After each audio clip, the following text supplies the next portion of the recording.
Como estamos viendo aquí en la Cámara de Diputados y como pueden estar escuchando, pues se presentó una iniciativa de ley por parte de la presidenta Claudia Sheinbaum aquí en la Cámara de Diputados para prohibir el cultivo de maíz transgénico en territorio nacional y que se apoye al maíz natural, al maíz pues que siempre ha sido de origen mexicano y no el modificado genéticamente. Sin embargo, entre la oposición y Morena ha habido una discusión muy fuerte y muy agria porque pues la oposición recuerda que en sus épocas apoyaron mucho a los campesinos cuando Morena les retiró todos los apoyos económicos al campo y ahora pues tenemos una situación de crisis en el campo, crisis alimentaria generada, pues que ya venía arrastrándose con Peña Nieto, hay que ser honestos, Peña Nieto le dio mucho en la torre a los campesinos, pero con Andrés Manuel López Obrador fue la puntilla que les dieron y ahora pues están previniendo que viene una dependencia alimentaria pues por toda esta situación del cambio climático, importaciones, incluso hasta el mismo Donald Trump significa un problema alimentario para México y se están insultando las dos partes y como de costumbre vemos que Morena siempre anda usando la frase de somos el pueblo de México cuando Morena apoyó y votó la eliminación de todos los apoyos y lo único que ha hecho Morena es repartir fertilizantes a los campesinos, pero eso no es suficiente porque ha descuidado muchos temas como las presas de ojos de agua que vemos en las carreteras, ha descuidado muchas cosas. Pero veamos la discusión que trajeron y la votación, cómo se llevó a cabo sobre la prohibición de sembrar maíz transgénico en México. Se emitieron 409 votos a favor, en contra 69, 0 abstenciones. Presidente, es mayoría calificada. Pero más grave aún, importamos cerca de 19 millones de toneladas de maíz al año, lo que nos convierte en el principal importador de este grano en el mundo. Esto no es casualidad, ni cuestión de preferencias del mercado. Es el resultado de una política agrícola fallida, del abandono al campo, de falta de inversión en tecnología y sobre todo del avance del crimen organizado en las zonas rurales. Porque hoy, hablar de sembrar maíz en muchas regiones del país es hablar de extorsión, cobro de pisos, secuestros y asesinatos. Es hablar de campesinos que deben pedir permiso para sembrar y pagar cuotas a los cárteles para poder cosechar. Los grupos criminales han tomado el control de la producción agrícola, han convertido a los campesinos en rehenes de su propio trabajo, obligándolos a vender sus cosechas a precios que ellos imponen o de lo contrario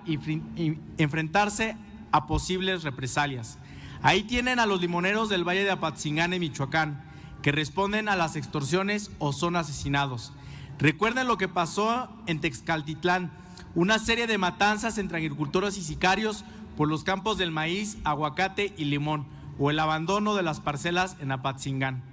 Ahora yo pregunto,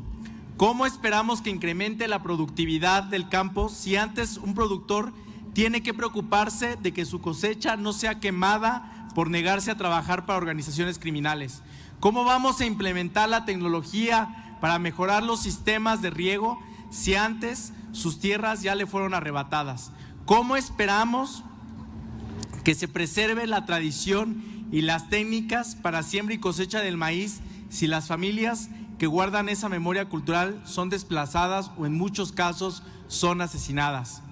El problema del campo no es solo la producción ni la biodiversidad, es que se corre el riesgo la vida de quienes trabajan en esta tierra. De nada sirve proteger el maíz nativo en papel si en la práctica no estamos haciendo nada, no protegen a los campesinos de lo que siembran. De nada sirve venir aquí a hablar de la soberanía alimentaria si en este país los verdaderos dueños del campo son el crimen organizado. No basta con prohibir la producción de maíz transgénico, también debemos implementar acciones para reducir la importación anual de 17 millones de toneladas de maíz amarillo, mayoritariamente de tipo transgénico. A pesar de la importancia económica y cultural del maíz, no hemos sido capaces de diseñar e implementar políticas públicas que apoyen a los campesinos grandes y pequeños para que seamos autosuficientes nacional y regionalmente. Si bien es cierto que somos autosuficientes en la producción de maíz blanco, seguimos dependiendo de las importaciones de maíz amarillo. Reformas a los artículos 4 y 27 constitucionales que hoy nos ocupan en el dictamen que se discute no se trata solo de un tema de cultura o de soberanía nacional, ya que la conservación y protección de los maíces nativos tiene por objeto declarar el maíz nativo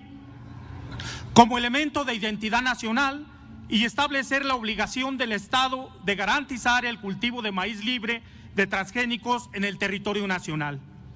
Además, estoy convencido que con esta reforma, la cual es integral, puesto que el cultivo del maíz criollo en nuestro país seguirá siendo una acción de vida que va encaminada a lograr el abasto nacional. Ejemplo de ello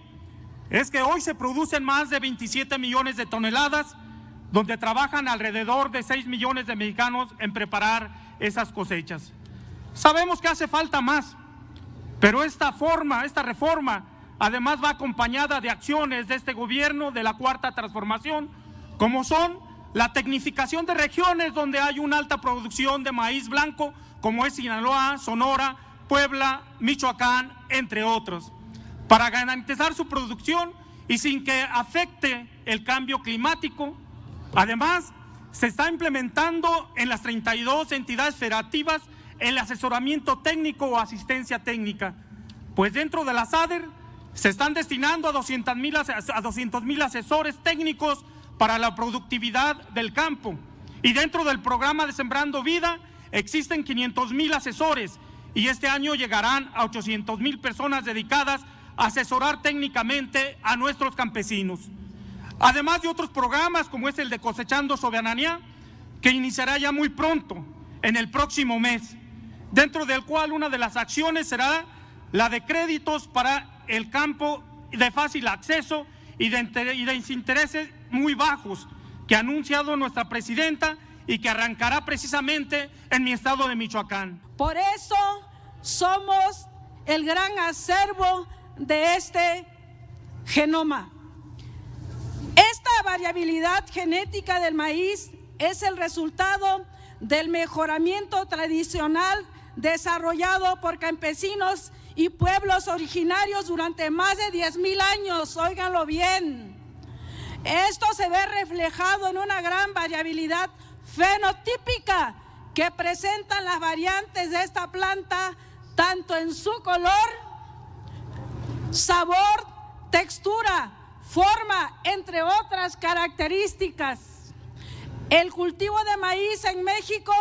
se hace actualmente en un amplio rango de altitud y variación climática, así es que aquí no nos vengan a asustar de que el cambio climático y puros pretextos. Su verdadero rostro es que ustedes están a favor de los transgénicos. Informa desde la Cámara de Diputados Alfredo Flores para News México.